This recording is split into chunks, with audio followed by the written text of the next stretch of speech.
The soldier is naked because he was probably ordered to strip to be sure that there wasn't any weapon or explosive concealed.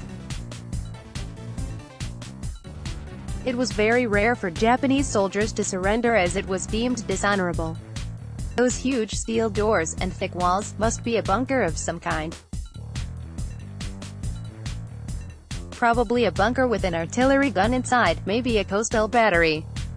The Marshall Islands had been in Japanese hands since World War I. Occupied by the Japanese in 1914, they were made part of the Japanese Mandated Islands, as determined by the League of Nations. The Japanese withdrew from the League in 1933 and began transforming the Mandated Islands into military bases. During the Second World War, these islands, as well as others in the vicinity, became targets of Allied attacks. D-Day in the Marshalls was set for the 31st of January 1944 with the U.S.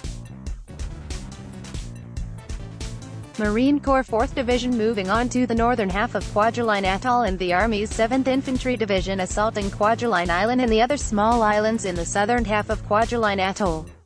The Marines assaulted Roy Island and Namur Island, then the remaining smaller islands of northern Kwajalein Atoll. Once ashore, the Marines advanced rapidly.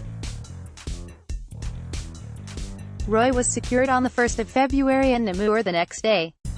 In the seizure of the northern portion of Kwajalein Atoll, Marine 4th Division casualties were 313 killed and 502 wounded.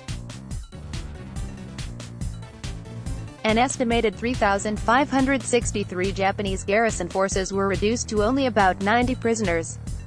Subsequently, all the other Marshall Islands were captured one by one. The Japanese soldiers were exterminated during confrontation or by committing suicide.